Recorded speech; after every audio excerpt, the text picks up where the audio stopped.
speak. I'm actually happy to make this fairly interactive, but I don't know how that will go for time. So I think if you can have a look while you're listening to me, there's some buttons up the top, and if I see a little hand go up like that, I'll know that someone wants to ask a question, and I'll invite you to speak. There is a facility to also write some messages in. I'm not going to encourage you to do that because I'm not sure we'll be able to moderate that and get back to you as quick as we'd like, but happy to take some questions generally on that as we go. Steve, can you just go to the next screen, mate? So you'll see on the next screen there's a few things I want to cover. I'll just quickly introduce you to the team in a second. I think the most important thing that everyone is interested in, I'm assuming, is around the procurement and your next contract. And I've got I think I've got all good news on that for you, so I'll share that with you. Wanted to then talk a little bit about a couple of traineeship opportunities. And then there's a couple, and these are some of the things that's happening behind the scenes that you wouldn't be aware of. A new portal, new annual report template, a new CRC to go into the Pilbara, a workshop we're going to run for new CRC coordinators, and then I thought I'd just share with you some of the work of the broader team that we are involved with as well. So there's a fair bit to cover. You're welcome, as I say, to ask me some questions, but I just thought this is a great opportunity just to give you an insight as to some of the things that are happening. Steve, the next one, and I'm going to ask my colleagues to introduce themselves. As I said to you, I'm Rob. I'm involved with the CRC program, but I'm also involved in a couple other programs that I'll talk about just quickly at the very end. Celia, as I flippantly said, is on leave.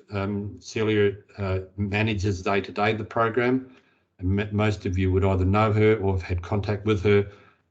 Works very hard, bleeds for this program, really has a strong and connected interest in the program. And I'm going to talk a bit about the procurement in a minute, which is really the thing that's been occupying a lot of Celia's time and keeping her awake at night for a while too. So I'll cover that in a second. So then we've got Max, Steve and Gillian, and all three of those are with us. So Max, do you want to say hello and just in 5 seconds tell us who you are? Yeah, I'm obviously Max. I'm a project officer based in Northern, currently in my kitchen in 2J. Hi, and nice to see you, Laura. You and Elmarie did a great report. And for those that know Max, you'll know, and if you don't, I'll tell you, Max is our veteran in the team. He knows more about this program than any of us will ever get to know. He's been working with CRCs for quite a long time. So he's certainly our go-to. He's the font of all knowledge. Steve? Steve, project officer. I've got the best CRCs in the calendar. Many of them here today, so thank you very much. I'm talking a bit funny because I've just come from the dentist and half my head's numb, so some people will say that's a good thing, but hi. So Max and Steve are your day-to-day contract managers. We've divided the program into halves, I say, and Steve has half and Max has the other half in terms of the day-to-day contact and the contract management. And Gillian's our last person on our list, last but not least, Gillian. Thank you, Rob. Yes, hi, I'm Gillian. I've met a few of you, but not all of you. So nice to see you. Not that I'll remember, but you've seen me now. So I came back to the CRC team last year, worked in the department for a while. And at the moment, I'm sort of helping out, as you probably know, with things like the traineeship grant and the Lewin and the procurement with Celia and setting up all these sessions and everything. Yeah. So the way things work is Max and Steve have taken on most of the day-to-day interactions and working with CRCs, and Gillian and Celia and where I can myself to do other things, you know, involved with all the other things I'm about to talk about. So we are a small team. Back in the day, for those that have been around, just back again, Steve, for a sec. For those that have been around the program for a while, you will have seen that our team has reduced substantially. So over the recent years, government's been fairly strict in terms of resourcing of its public sector, and the CRC program in terms of the people working in that have been a part of the reduction in numbers of people in government. So that's why we're such a small team these days. We're trying to figure out how we can best serve and do the work with you guys with that smaller team. So there's a bit of working from home happening, and I was in the office this morning, but come home now because I just wanted to keep away from all the noise of the office to have this conversation. And in fact, all of us are, Steve, Max and Gillian and I are all at home at the moment. And So that's a little bit more normal in our workplace these days, but you can contact us at any time. And if you don't have our contact numbers, we can make them available to you, either our mobiles, we all have mobiles and they're always on for you, or as you can see on the bottom of the screen, that email address is something, if you don't have our individual email addresses, you can certainly get us at that one. Thanks, Steve. I'm hoping that the next thing that you're most interested in is the CRC procurement. And I'll go through some of the detail, but I just wanted to say to you that there's been a lot of work going on behind the scenes, particularly by Celia, but with Gillian as well. And more recently, we're all having a role to try and get this next contract for all CRCs in place well and truly before we need to, and with the least amount of effort and fuss and heartache for you guys. And I'm pleased to say I think we're pretty much there for you, but there's still more work to go, and I'll share that with you. But the work that you would have otherwise had to do, or that you did before, and for those that have been around for a while, you might remember the last contract that we put in place where you had to go through the tendering process. Can anyone tell me, can you put your hand up and tell me whether you remember that and how painful that was? Big job, a lot of work, and a lot of work for us too. So it's not just the work that you guys had to do. There was a truckload that we had to do, but we're very conscious that you guys have got a lot more stresses and strains over your resourcing staff-wise and your time. You won't have to go through a tender this time. I mean, that's not an absolute guarantee, but I think it's 99.9% sure that that's the case. But the screen you got in front of you is what they call the Delivering Community Services and Partnership Policy. It's a document put together by the state government around how government agencies work with community services organisations in the delivering of a lot of government services. So quite a prescriptive document, and we're expected to follow that. That's the rules of government, and there are a number of principles that are part of that policy, and it is around co-design. So working with CRCs to bring about how services will be delivered, and that's so CRCs specifically in this case, but any not-for-profit organisations generally, and where possible to go through a preferred service provider procurement process, which is what we did with you guys last time. So you remember that was difficult. We've got a much softer landing for you this time, and we're working through a very complex process. So there's a lot of work happening behind the scenes, in particular Celia leading that, where we've got a big package of information that needs to go to a state committee. It's called the Community Services Procurement Review Committee, just because you needed to know that. But it's another government committee, and it oversees all of the community services procurement that goes on in government. So there is a lot of work happening in that space. Steve, can you just go to the next screen, mate? As part of the community services procurement process, we are required, and we'd want to anyhow, to work collaboratively with community resource centres in what they call co-design. So we ran those workshops in April and May, and many of you would have attended that. I know that quite a few online today did, and there's a picture of Celia just at one of those, facilitating her part of that day. But for those of you who were there, you would have known that there was a lot more to it. We had three in-person workshops where about 35 people attended each of those, and we actually had about 60 CRCs that participated in that, which was fantastic. And for those that couldn't make it, or also because one workshop was cancelled, Celia then ran a number of video conference workshops. As I say, it was part of a co-design process that we're required to do, but it also makes sense to work closely with CRCs. And we provided a lot of information through that, but we were also really keen and got lots of feedback from CRCs on what was working well and what could be improved and new ideas for the next contract. So we wanted to hear how that might look. We got a lot of strong feedback, which was great. We appreciated the goodwill and the interactions that occurred at these workshops. And I got to attend one because I was away for the others, and I found them really engaging and enjoyable to be part of. But strong feedback, and particularly about the time and effort around the tendering, which added a lot of weight to the engagement we subsequently had with our Director General and the Minister. What we also were pretty clear about at the end of that is that the current contract generally provide a high level of flexibility and the ability to, you know, deliver on the outcomes that you need for your community. So it seemed that people were pretty comfortable with it. What we've got was pretty reasonable for you know, the funding you get in the circumstances. So with all that, we then went to our Minister, Minister McTiernan, and we asked her some questions or asked her for some directions on a number of issues. And it was really about giving us clarity and direction around what our process needed to be and what the future might look like for CRCs. And I think the good news out of that is that basically the Minister was saying, let's not create any grief or pain and pus.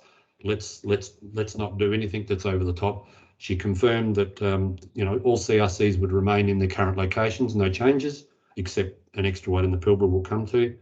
The funding for each CRC would remain, and that's within the total program budget that hasn't changed either. So you might recall the difficult times we had a couple of years ago where there was a whole lot of discussion around whether the CRC budget might be reduced. The Minister's reaffirmed that the $13 million budget is to remain, and that's what they call the forward estimate. So that's the next 5 years, this year plus another 4 years.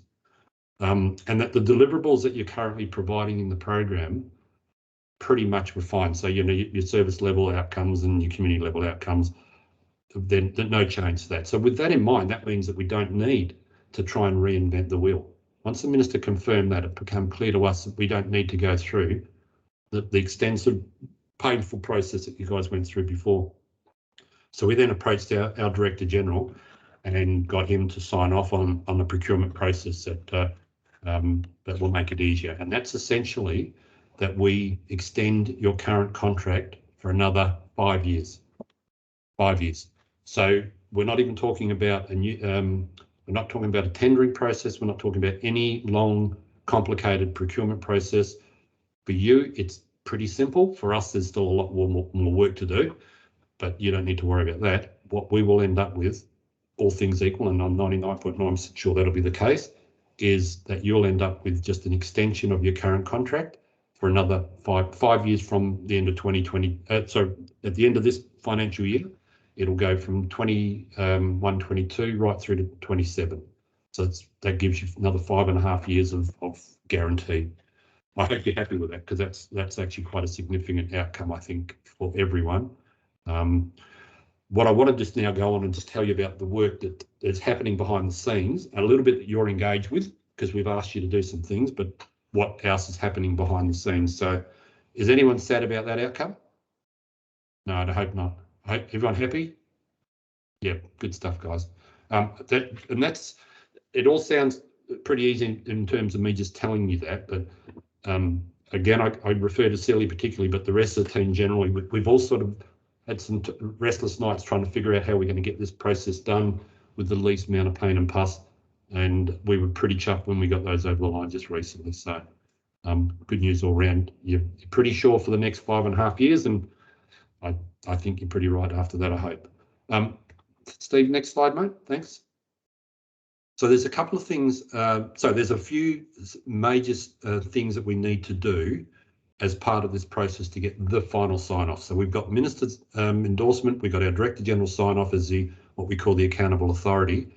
Ultimately, we do need to go to this review committee I mentioned to you a minute ago, this Community Services Procurement Review Committee. They do have oversight on behalf of the whole of government on these things.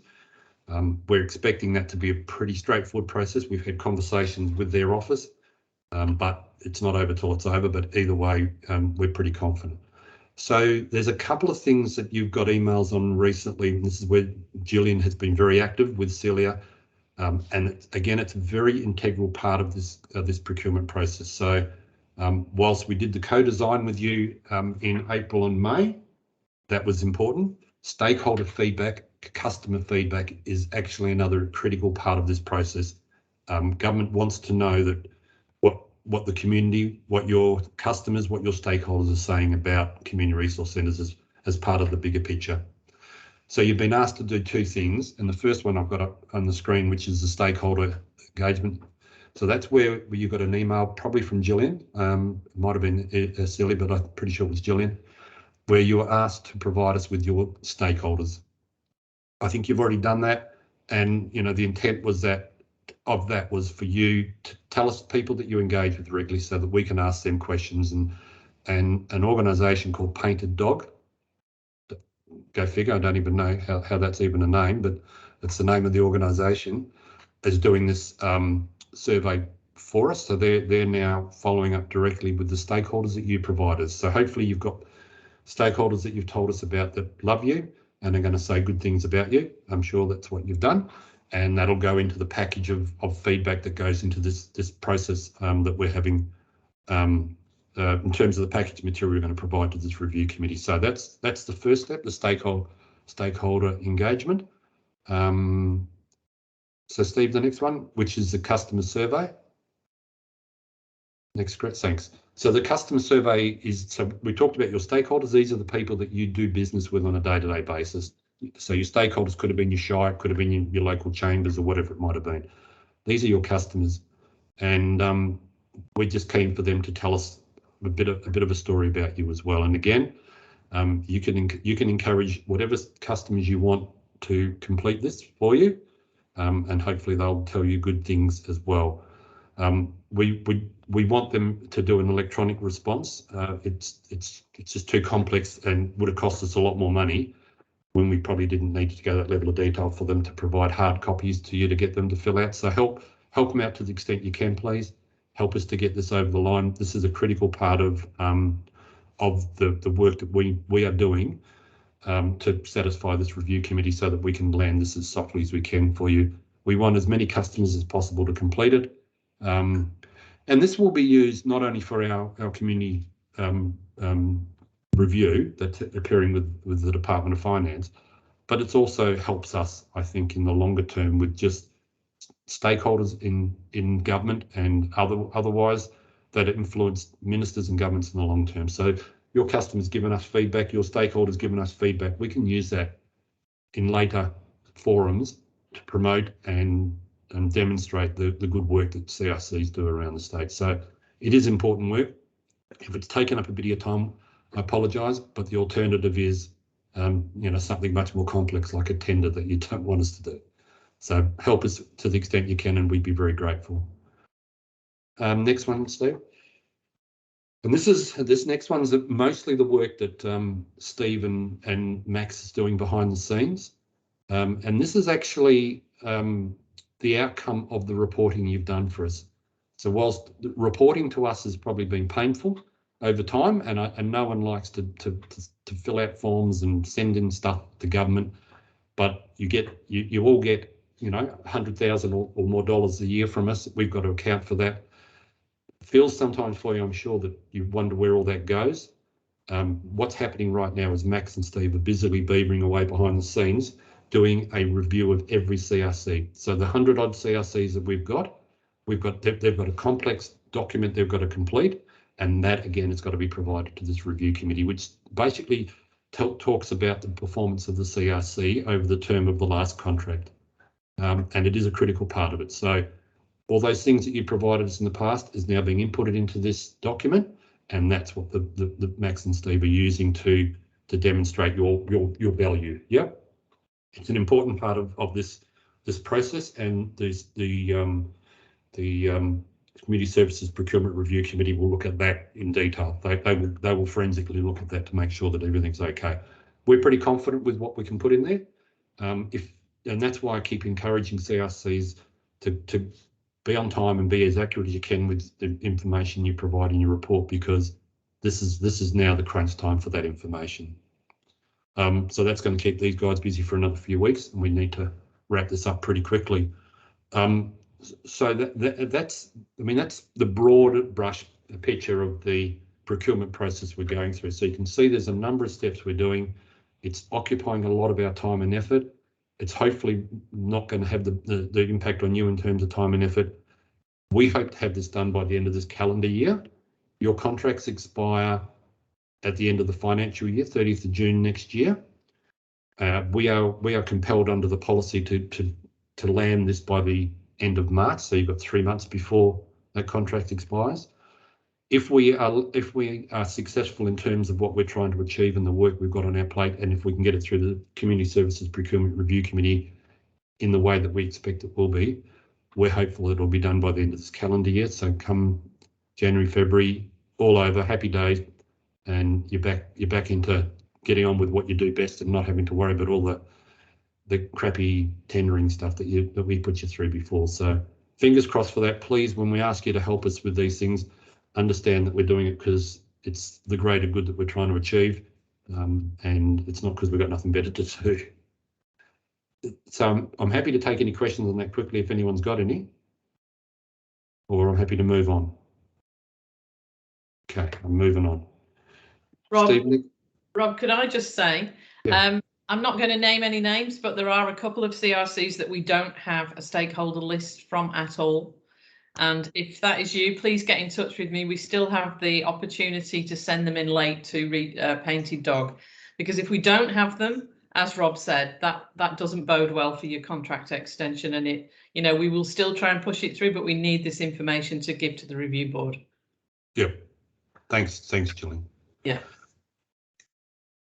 Okay, Steve, next one, mate, if we can. Thanks.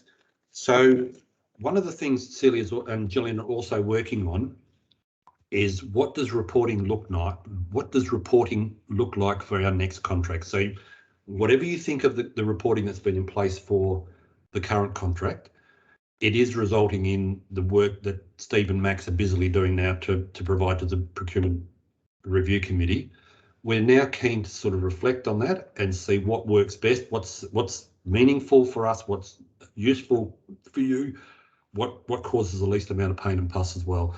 So you probably would have seen an expression of interest that's gone out recently, looking for people to form a working group. So Celia's looking for opportunities to improve that whole management and reporting process, and wanting to engage with key people in, the network to help guide that and steer that. So that working group will come together, and we're looking for them to gather sometime in mid-November at this stage. We're just finalising that, but that's what we're hoping to do. So there is an expression of interest that's out at the moment, and that will close late, is it 24th, I think, 24th of September. And we will work with that group. So we'll bring that group into Perth, and we'll spend a day working that through, or the morning working that through and figuring out what that might look like, and then we'll go back out to the wider network to seek feedback on the sort of conversations that we've had. So if you're interested and you haven't already put your hand up, please do so. We will be looking to get as broad a cross-section of the network as we can, from around the state, from various different circumstances. So that's an important part of the future as well.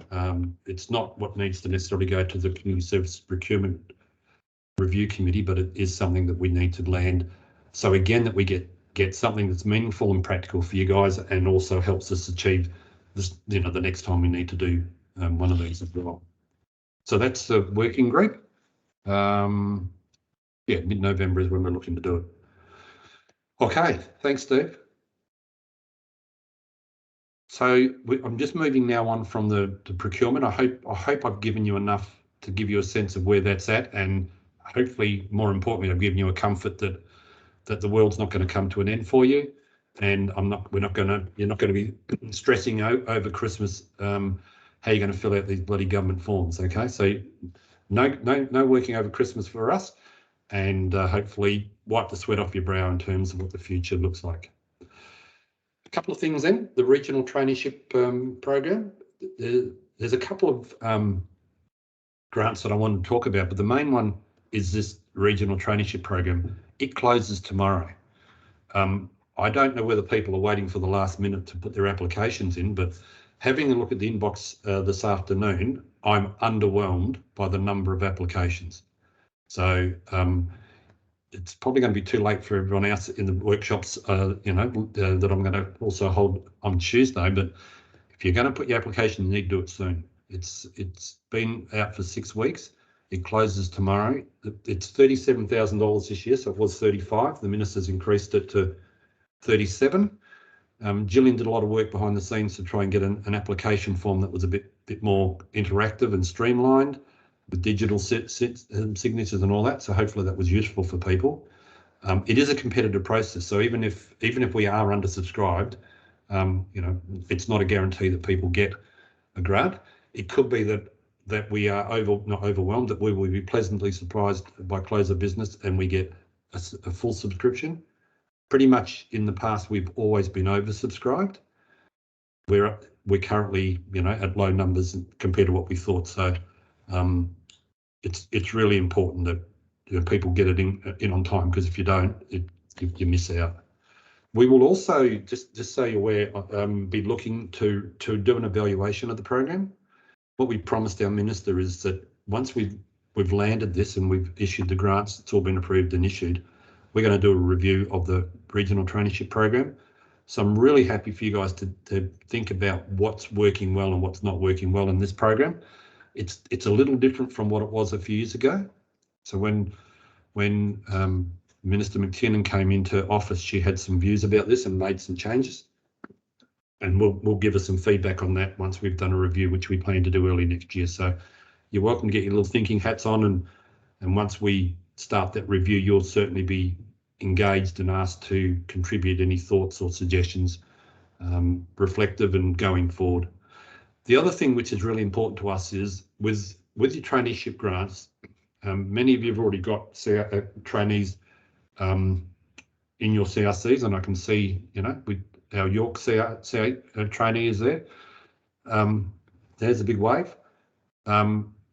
The one thing that we've noticed just recently is that there've been some changes at some CRCs around their trainees. They've changed the trainees. Something's occurred and they've not told us. Absolutely critical that you let us know any change to the circumstances with your approved traineeship grant, because it generally reflects a person and a traineeship that they're doing and so on. We really need to know that. So if you do change at any time once it's approved, please let us know. And we do need you to equip in a timely manner. Some CRCs have been a bit tardy on that one as well. So a couple of messages there. Anything changes in your traineeships, let us know. We will do an evaluation in the not too distant future. And please, the current round closes tomorrow. So if you haven't got your application, you need to do it pretty quickly. Yep, all good. I just had a look at the inbox on the trainee grant too, and I noticed there's a bit of a flurry this afternoon. I think there's 9 or 10 new ones landed, so they're starting to come in now. So don't waste too much time. Yeah, thanks, Steve. I was a little cautious in saying I was underwhelmed, because I expected by the time I get to lunchtime tomorrow, I'll be less underwhelmed, and probably by close of business tomorrow night, I won't be underwhelmed at all. But we'll see. Okay. The Lewin is still an opportunity for all CRCs, and I don't know whether you're aware of the Lewin Ocean Adventure Tours. It's a leadership program. It's an important value add in terms of the CRC program. It costs you nothing, but you'll see your trainee does need to have some time off to go and do these. We've had great feedback for anyone that's been on them. Some CRCs have found that the value to their trainee has been extraordinary. Lewin is running these directly themselves now. We've given them some funding some time ago. They've still got some vacancies coming up. It's sort of a final pitch to say, don't miss your opportunity. Your trainees will get a lot of leadership development, skills development out of this if they go to it, and I strongly encourage you to look at sending your trainees on it. They have both winter and summer voyages. It is for your current trainee, so it's not anyone else in your community that you think might be useful. It's one of your current trainee.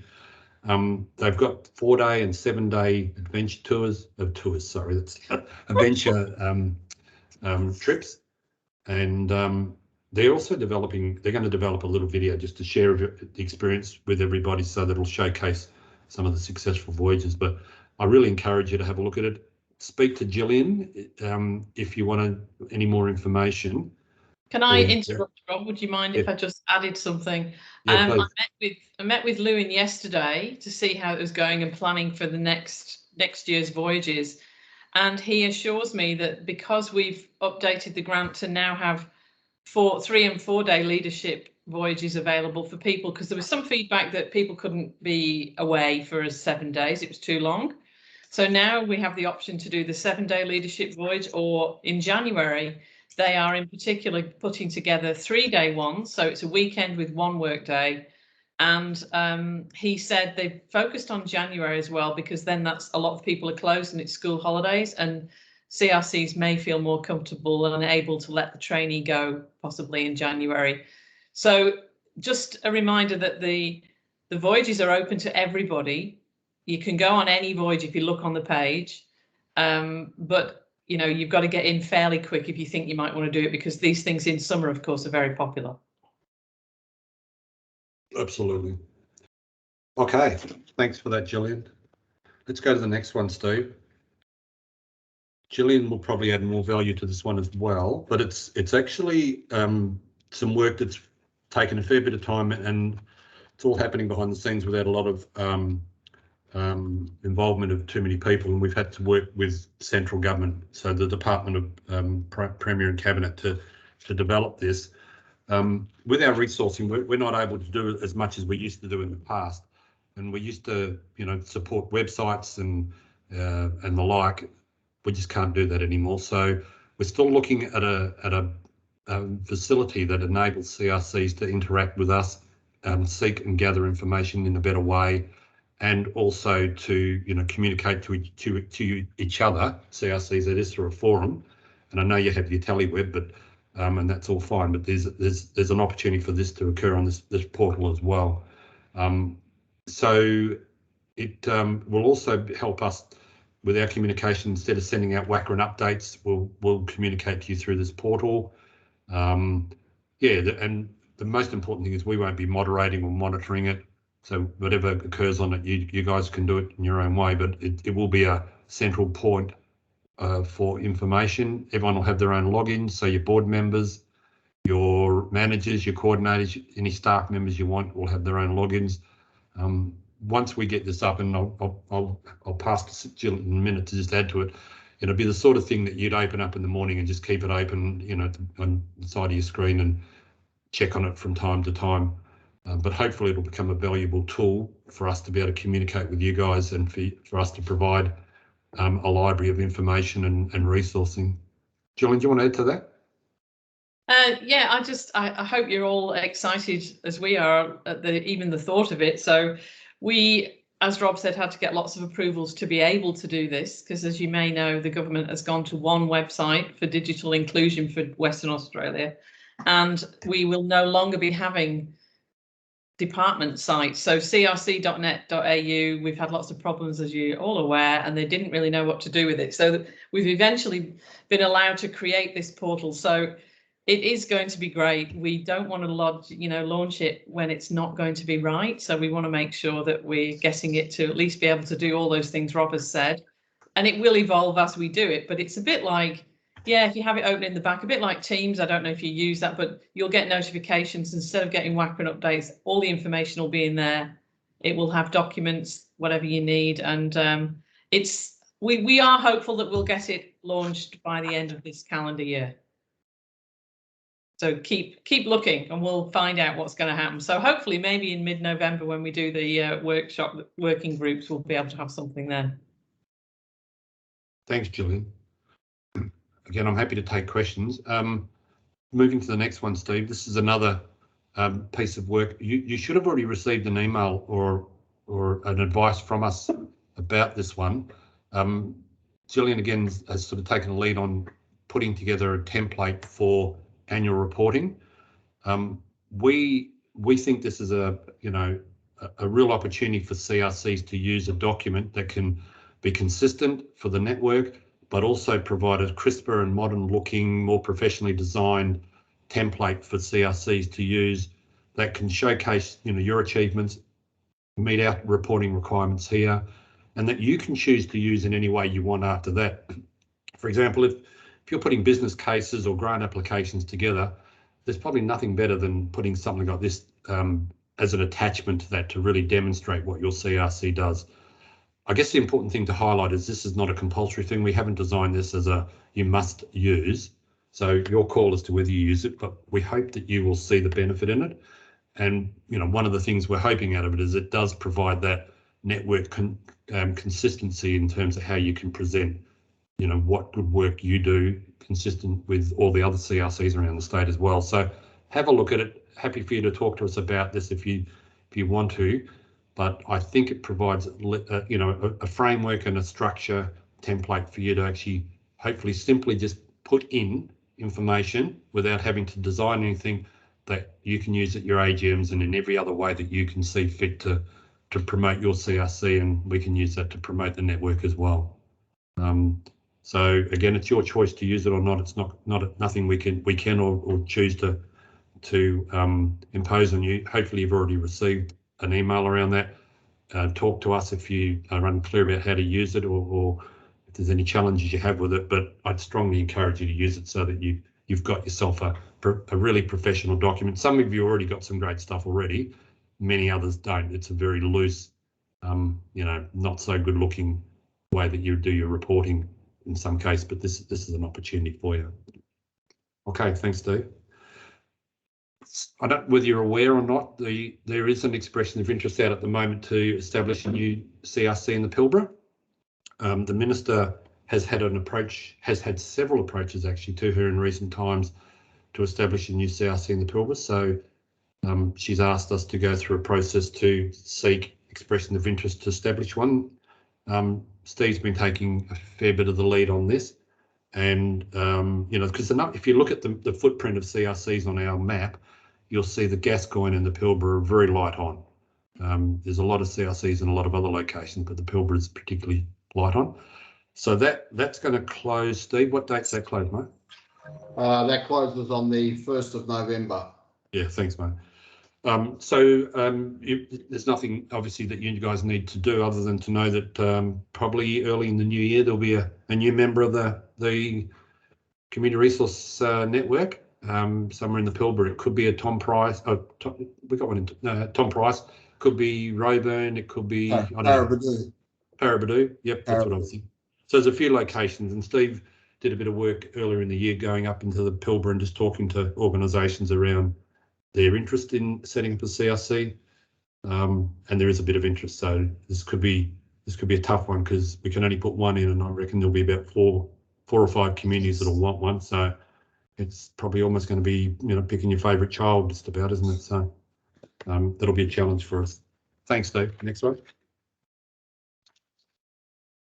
So the last one I just want to touch on in relation to CRCs is a workshop that Celia's keen to run for the new coordinators. As I said, given the size of our team these days, it's not as easy for us to get out and induct new coordinators as easy and as well as we'd like to. And, you know, with the technology, we can obviously do a little bit more online, but it's nothing that beats that one-on-one conversation. And we'll still do that as much as we can. But we're looking again, probably mid-November, to bring together those, you know, new managers and coordinators, and there's a couple online here now, and just bring them all together. We'll have some other experienced managers come and share some experience, but it'll be our opportunity to just talk about the contracting and what's required and helping them settle into the role. It's hard enough, I guess, I mean, you guys know it better than I do, but it's hard enough to take over an organisation and run it, and then to understand our requirements as well. And some of those can be a bit confusing. So we're going to hold that again sometime in November. So we hope that's a useful addition to, you know, our offerings. So if any of you have got any suggestions at all as to what we should or could share with those new coordinators and managers, we'll have a program to go through, but if there's anything you want to suggest to us or who should attend, let us know. We'll be sending something out very soon with dates and a bit more information. So I'll come back in a minute with questions. I just want to in a minute just talk about just a couple other programs, you know, the broader team's involved with. But I wanted to just highlight again that Max and Steve are your day-to-day go-to. I think you already know that. They're busily interacting and working with CRCs every day, day in and day out, plus other things that we end up dumping on them because we have too much to cover. So they're still your go-to guys. They'll still be available to you, and they're willing, ready, and able to help. As you can see, there's a lot of other things that are happening behind the scenes that particularly Gillian and Celia are involved in, but Max and Steve as well. So just wanted to highlight that Max and Steve are still your busy go-to day-to-day guys. Just in terms of some broader things that I wanted to touch on, the branch that I have responsibility for has a couple of other programs involved with it as well, and I just wanted to just quickly share them with you, just so you're aware, and one to encourage you to do something, and one as an opportunity. So the first one is the Rural Women's Award. So you know, our broader team is responsible for that as well. It's actually a national program run by an organisation called AgriFutures. They're based in Wagga Wagga in New South Wales. It's a very prestigious award, and we have just recently opened applications for the 2022 award. So that you've got an old vision there, but the 2022 one is now up and running, and that closes on Friday, the 8th of October. I need you guys to help me find the next winner. Not only the next state winner, but I want that person to be the next national winner. I'm competitive. So I can send you anything you like on it. Hopefully you've already received something. Celia did send something out not so long ago. We've had some amazing applications. I've been involved with this now for 4 or 5 years, and I get to chair the judging panel on this, and I'm just in awe of the people that apply. But I also know there's a lot of quiet achievers out there, and some of them are you. So you could be you that it's applying. It could be someone in your community that's applying. There's so many amazing people out there, women out there that could be throwing their hat in the ring for this one. So please consider that. We've had a bit of a challenge with the last year or two. The 2020 winner, a lady named Cara Peake from Broome, was awarded the state AgriFuture Award in March 2020. They normally go into a national judging that occurs normally in August of that year. So August 2020, that didn't occur. COVID put a kibosh on that one. So we still haven't announced, AgriFuture still haven't announced the national winner for 2020 yet. That's going to occur in October the 20th. It's going to be a virtual one. So again, we'll send some stuff out. Please join, encourage your community to join in, and you'll see this national event happen. It's going to happen centrally out of the eastern states, and every state and territory will be linked in with their state winners. And we're in the process at the moment of organising an event in WA, a small event for about 20 odd people, to hook into this national event, but everyone else can actually join virtually. So 2 things, that's on the 20th of October if you're interested in watching it. Hopefully our state winner is a national winner. I don't know the answer to that, but I hope she is. And please help us find the next 2022 winner. Steve, the next one, please. And so the last program I wanted to just share with you is another program that we manage in the team, and some of you would be aware of it. It's an $8 million community-based grants program. It's looking at community programs to protect and restore the local environment. So it's an environmental program. Grants of very small grants right up to $450,000 grants for some significant work that some of these groups do. Some of them are quite structured. Some of them are friends of groups. It's a big program. That our minister loves this program as well. But there is a bit of an opportunity for CRCs if you're interested.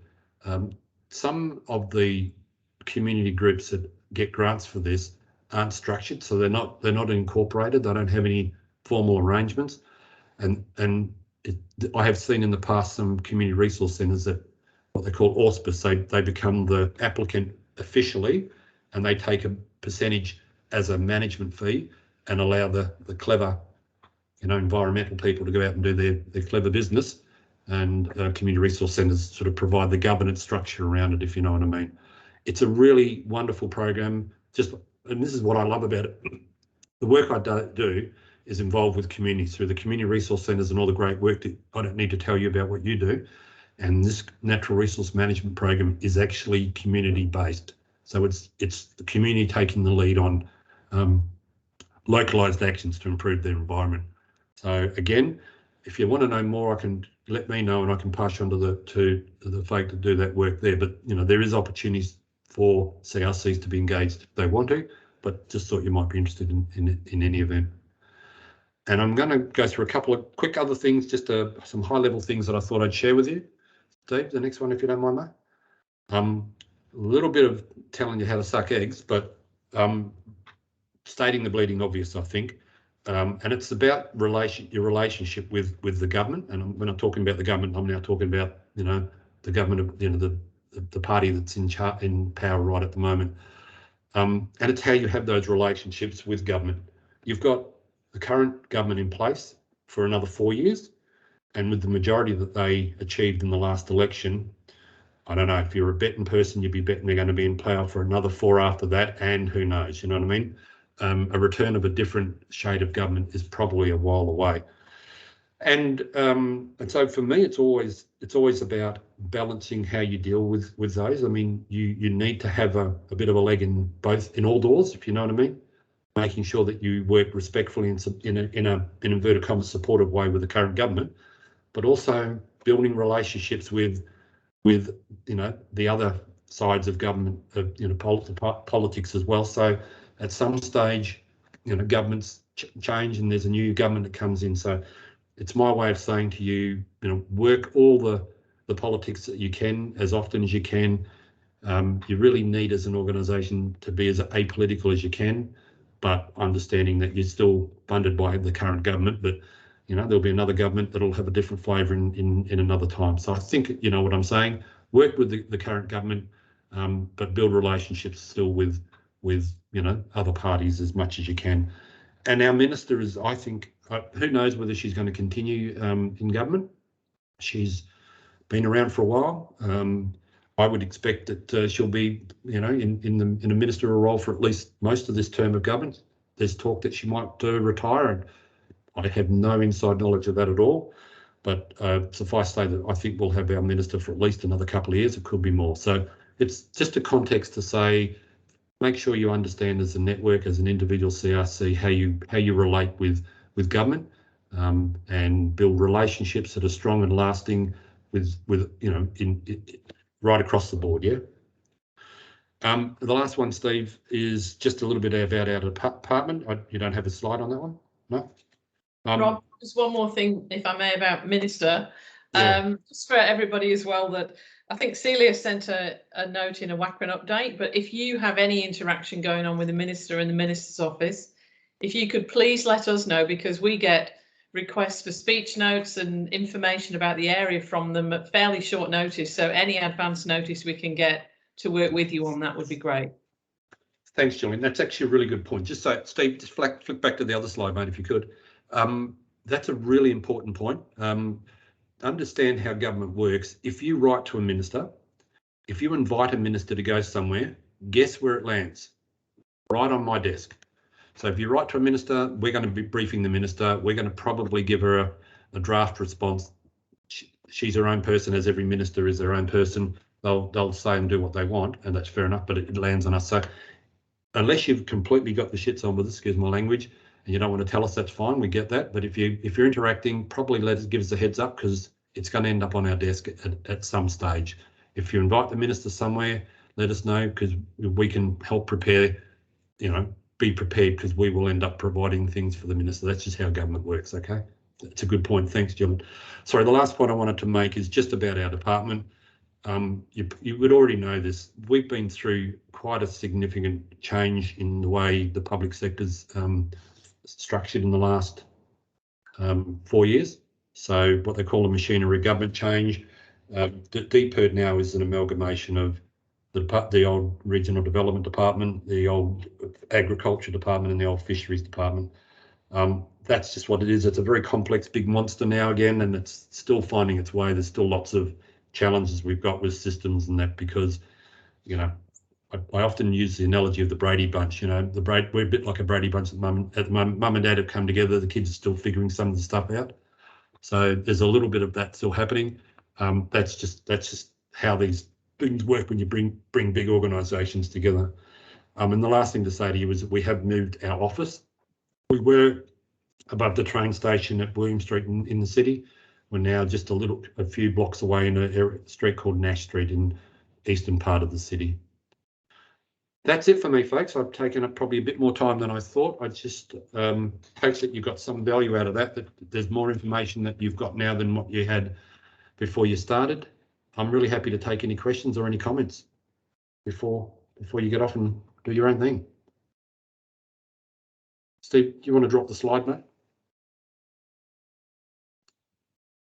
Oh yeah, hi, it's Sharon from Lansing. How's everyone going? Good on you, Sharon.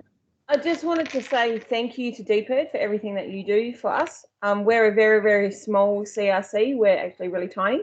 And every day is a battle for us because we live in such a small community, but I'd just like to really say thank you. And secondly, how long does a coordinator need to be classed as new when to attend the workshops?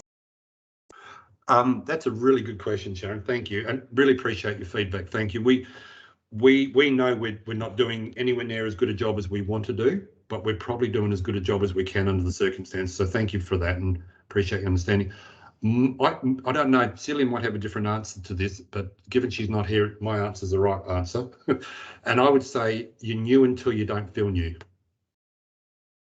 Okay, that's every day. Fantastic. I think Max and I have pretty much gone through our list and determined who we feel probably needs to attend these workshops. So unless Max wants to add to that. We've looked at people who've probably been in. We've got someone like Laura there, who's only been 2 weeks, Laura. Yeah, that might be new. Certainly a really eligible candidate, and there might be some people who have been there, 12 months or more, but haven't basically had the contact directly with the project officers, and we feel they may benefit. And Sharon, if you feel that you could benefit from it, please let me know, and we can put you on the list. It's up to Celia, myself, and Steve to determine at the end of the day whether we have 30 people there or 300 people there. So, we don't want to have to go through every coordinator again. But if you feel that you could learn something out of it, send me an email. I'll put your case forward for you. Yeah, I think Rob, what we talked about when we were planning this originally was it would be probably focused on people that haven't been through a reporting period, maybe, but obviously there will be exceptions, like Max said. And as for 300, that'd be great if we could do that, Max, but I don't think so. So I think that the guys summed it up well. My view would be Steve and Max will know of the new ones that they haven't really had the chance to sort of spend the time with. So that'll be the first start point, and we'll reach out to those folk. But I would say if you feel you don't feel confident in the role at the moment, you don't feel confident in terms of what our requirements are, then that probably still puts you in the new category. And we'd love to talk to you about whether that works for you to come down and spend time with us as well. The whole idea is to make sure that, to the extent we can, that people feel as comfortable and as confident in undertaking the work required under our contract. That's the bottom line. Thank you very much for that. Good on you. Anyone else, folks? Yeah, hi. I just want to, with the procurement for the next, 5 years coming next year, would we be given the opportunity to rework what we currently offer, just with COVID and everything sort of plummeted around here? I'm not sure if it's the same everywhere else, but people just don't want to attend as much big public events, but would come in for smaller little gatherings and that. So that's pretty much just, Is that Monica? Is that you? Yes, it is. Yes, sorry. It's okay. It just wasn't. Okay. I'm still getting used to a big screen So, Monica, that's another great question. Thank you. The simple answer is absolutely yes. So in us coming to the outcome of a contract extension and not a tendering, we are also very conscious that you know, your budget's not going up, you know, your costs are going up, your circumstances are changing.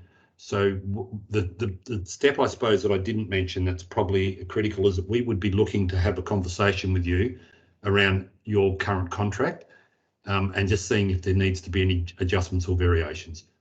So we are very open and very encouraging of you to say to us, I don't need to go through a whole new tender, but can we just negotiate? Can we have a conversation around how we might vary? You know, and I think part of that will be dealt with at the workshop that Rob touched on a little bit earlier, the reporting workshop that's coming up in November. Yeah. I'm sure some of that will be raised and discussed at that workshop. Excellent, thank you. Yeah, so the simple answer is yes, thank you. And I think there's also, we certainly intend to come and do some regional workshops in early next year before everything's finalised, when that can be talked about then. Yeah, thanks, Julian. That's probably another good point. Given that Steve and Max and others in the team can't get out as often as we'd like, what we're thinking, and this is still evolving a bit for us, see whether these sorts of conversations work so we can share a bit on a more regular basis, and then see whether we can actually have you know, a couple of regional workshops just throughout the year where we come to you and you come and gather in a group, rather than us try and cover 100 CRCs by visiting, that we might collectively, you know, get clusters to come and gather and share conversations. So we'll figure that out as well. We're nearly done, folks. Thanks so much. Yep. It's good to be able to just update you a little bit. Again, I hope it was of some use to you, that you know that you've walked away with a bit more knowledge. Hopefully you feel that you're not going to be overwhelmed with what you need to do to keep your funding going for the next 5 years, and you can just get on and do what you do best. Okay. Best wishes, everyone. Thanks again, and hope we get to talk to you all again soon. Okay, thank you. Bye-bye. Thank you very much.